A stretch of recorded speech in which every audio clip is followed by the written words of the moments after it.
മാന്യ പ്രേക്ഷകർക്ക് എൻ്റെ പ്രണാമം.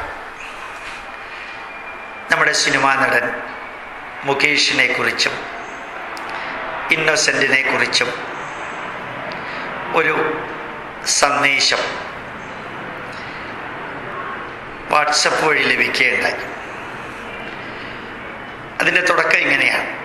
ജോമോൻ്റെ സുവിശേഷം എന്ന സിനിമയിലെ ഒരു സീൻ ആണ് മുകേഷും ഇന്നസെൻറ്റും. വെറും നടന്മാർ മാത്രമല്ല, ഒരാൾ MP-യും ഒരാൾ MLA-യുമാണ്. ഇവരെ ഇങ്ങനെ ഒരുമിച്ച് കാണുന്ന സീനിലൊക്കെ ആലോചിച്ചത്, MP, MLA എന്നൊക്കെ പറയുമ്പോൾ ഇത്രയധികം ഫ്രീ ടൈം കിട്ടുന്ന സിമ്പിൾ പരിപാടിയാണോ എന്നായിരുന്നു. 2.8 ലക്ഷം രൂപയാണ് അലവൻസുകൾ അടക്കം ഒരു MP-യുടെ പ്രതിമാസ സാലറി. അപ്പോൾ ഇത്ര വമ്പൻ സാലറി ഉണ്ടായിട്ടും ഒരു പണിയുമില്ലാത്തൊരു പണിയാണ് MP പണി എന്നാണോ വിക്കിപീഡിയ പ്രകാരം ഈ ഇന്നസെൻ്റ് 2014 MP ആയതിനു ശേഷം 12 സിനിമകൾ ചെയ്തിട്ടുണ്ട്. അതായത് 3 മാസം കൂടുമ്പോൾ ഒരു സിനിമ. ജനങ്ങൾക്ക് അവരുടെ ആവശ്യങ്ങൾ നിറവേറ്റാൻ എത്രമാത്രം ഇവരെ കിട്ടുന്നുണ്ടെന്ന് സംശയമാണ്. അപ്പോൾ ഈ പണിക്ക് 3 ലക്ഷത്തിനടുത്ത് സർക്കാർ ശമ്പളം കൊടുക്കുമ്പോൾ ഒരു പൂർണ്ണ സമയ MP-യെയോ MLA-യെയോ ആവശ്യപ്പെടാൻ ജനങ്ങൾക്ക് അവകാശമുണ്ട്. ഇവർ രണ്ടാളും LDF-കാർ ആണെങ്കിലും ഈ കൊള്ളരുതായ്മ ഏതെങ്കിലും ഒരു പാർട്ടിയുടെ മാത്രം പ്രശ്നമാണെന്ന് പറയാൻ പറ്റില്ല. ശശീന്ദ്രൻ മന്ത്രി രാജിവെച്ച ഒഴിവിലേക്ക് സാധ്യതയുള്ള തോമസ് ചാണ്ടി MLA-യെ തപ്പി പത്രങ്ങൾ പോയത് കുവൈറ്റിലെ അദ്ദേഹത്തിൻ്റെ ഓഫീസിലേക്കായിരുന്നു എന്നത് ഇതുമായി ചേർത്ത് വായിക്കാവുന്നതാണ്.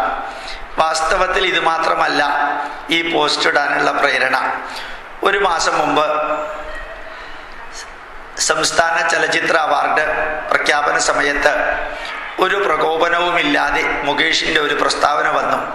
നല്ല നടനുള്ള അവാർഡ് പ്രധാനമന്ത്രി മോദിക്ക് കൊടുക്കണമെന്ന്.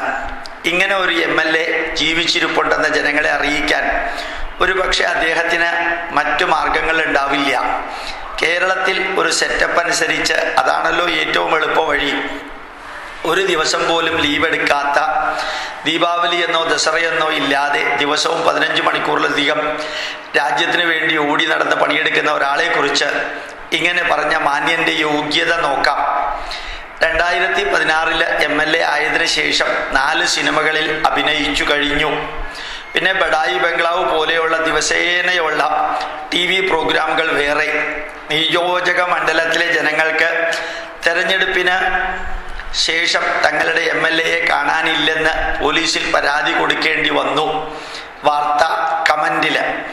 അപ്പോൾ ഉത്തരവാദിത്തങ്ങളെക്കുറിച്ച് പ്രധാനമന്ത്രിയെ പരിഹസിക്കാൻ ഏറ്റവും യോഗ്യതയുള്ള ആളാണ് താനെന്ന് മനസ്സിലായില്ലേ? ഇവരെ പോലെയുള്ളവരെ തെരഞ്ഞെടുത്ത് വിടുന്ന നമ്മുടെ പ്രബുദ്ധതയെ പറഞ്ഞാൽ മതിയല്ലോ. ബിനോയ് എന്ന് പറയുന്നൊരു വ്യക്തി എഴുതിയതാണ്. ഇതിനെക്കുറിച്ച് പ്രത്യേകിച്ച് കമൻ്റ് പറയാനല്ല. എങ്കിലും ഓരോ വ്യക്തിയും ഒന്നും ചെയ്യാതെ മറ്റുള്ളവനെ അവഹേളിക്കുകയും അപകീർത്തിപ്പെടുത്തുകയും തെറ്റിദ്ധരിപ്പിക്കുകയും എല്ലാം ചെയ്യുകയും സിനിമയിൽ അഭിനയിക്കുകയും ബിസിനസ് ചെയ്യുകയും വിദേശ രാജ്യത്ത് ഭൂരിഭാഗം സമയവും ചെലവഴിക്കുകയും എല്ലാം ചെയ്തവർ നാടിനു വേണ്ടിയും നാട്ടാർക്കും വേണ്ടിയാണ് ഇതൊക്കെ ചെയ്യുന്നതെന്ന് വരുത്തി തീർക്കാനും അല്ലെങ്കിൽ ഞങ്ങൾ പ്രവർത്തിക്കുന്നു എന്ന് പറയാനും ഒളിയം പെയ്യുന്ന പോലെ വൃത്തികെട്ട കമൻറ്റുകൾ പറയാനുമെല്ലാം വളരെയധികം ശ്രേഷ്ഠരായിട്ട് അഭിനയിക്കുന്നവരെ കുറിച്ച് ഇടയ്ക്കെങ്കിലും നമുക്കൊന്ന് ചിന്തിക്കാം. പ്രണാമം, നമസ്കാരം.